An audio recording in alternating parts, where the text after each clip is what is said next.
হরে কৃষ্ণ প্রিয় দর্শকবৃন্দ। তো সমস্ত আত্মীয় স্বজনকে অর্জুন যখন তার বিপক্ষে দেখতে পেল, দেখে তার মনের কিরকম কি অবস্থা হলো সেটা আমরা প্রথম অধ্যায় ২৭ ও ২৮ নম্বর শ্লোক থেকে একবার আলোচনা করে নি চলুন। तान् समीक्षस्य कौन्तेय सर्वान् बन्धूनवस्थितान् कृपया পরায়াবিষ্ট বিষিদন্নিদ মবৃত।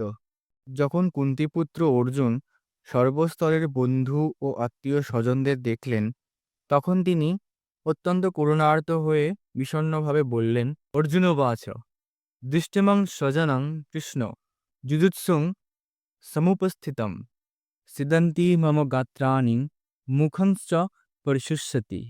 অর্জুন বললেন, হে প্রিয়বর কৃষ্ণ, আমার সমস্ত বন্ধু বান্ধব ও আত্মীয় স্বজনদের এমনভাবে যুদ্ধাবিলাসী হয়ে আমার সামনে অবস্থান করতে দেখে আমার সমস্ত অঙ্গ প্রত্যঙ্গ অবশ হয়ে যাচ্ছে এবং মুখ শুষ্ক হয়ে উঠছে।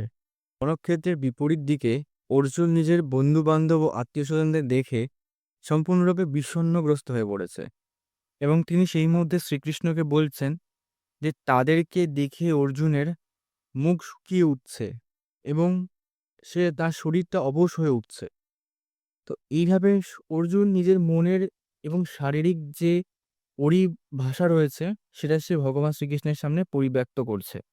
সে বলতে চাইছে যে তার মনে এই সময় একটা অদ্ভুত দ্বন্দ্ব তৈরি হয়েছে তার আত্মীয় পরিজনদের দেখে, যে তাদের সঙ্গে অর্জুনকে যুদ্ধ করতে হবে এটা ভেবে অর্জুনের ভেতরটা শুকিয়ে উঠছে, কষ্টে ব্যথায় সে আরো ব্যথিত হয়ে উঠছে।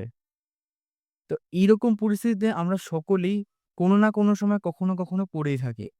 সেটাই অর্জুনের মাধ্যমে আমরা ভগবদ্গীতায় ব্যক্ত করতে পারবো। তো এর পরবর্তী শ্লোকে অর্জুনের আর কি কি অনুভূতিগুলি হচ্ছে সেগুলো সম্পর্কে আমরা আলোচনা করব। পরবর্তী শ্লোকে দেখা হবে। হরি বই।